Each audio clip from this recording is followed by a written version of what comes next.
दोस्तों नमस्कार। आप देख रहे हैं इंडिया न्यूज का डिजिटल प्लेटफॉर्म। मैं हूं नरेंद्र यादव।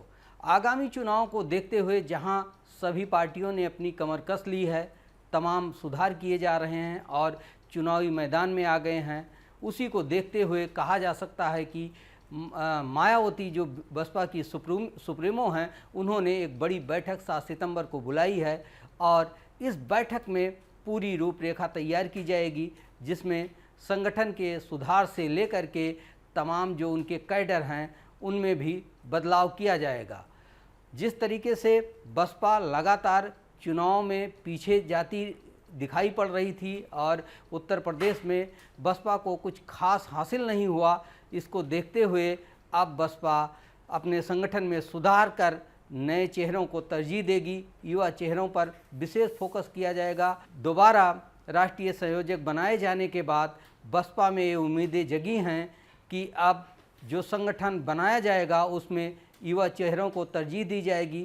साथ ही जो आगामी पंचायत चुनाव है उसको देखते हुए भी पूरी पृष्ठभूमि तैयार की जाएगी। ऐसे में जो संगठन में सुधार किए जाएंगे उसमें इस रणनीति पर काम किया जाएगा कि किस ज़िले में, किस क्षेत्र में उनको किस चेहरे की आवश्यकता है और जो जातीय समीकरण है उसको उस पर भी फोकस किया जाएगा। उसके हिसाब से भी वहाँ पर उन जातियों का प्रतिनिधित्व दिया जाएगा। गौरतलब है कि बसपा लगातार ये दावा करती आई है और कहती आई है कि वो चुनाव अकेले लड़ेंगे, किसी के साथ उनका समझौता नहीं होगा।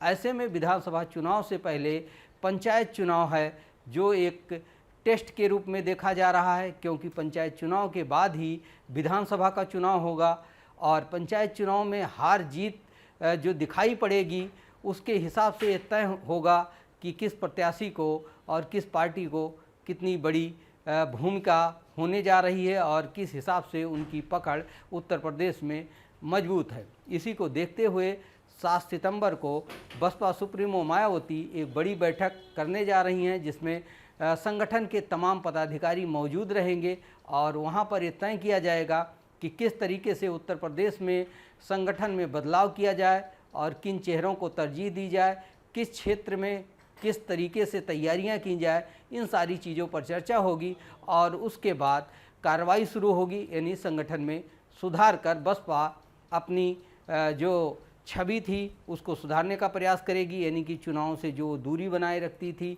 सक्रियता नहीं रहती थी, वो सक्रियता इस बार बसपा की पंचायत चुनाव में भी देखने को मिल सकती है।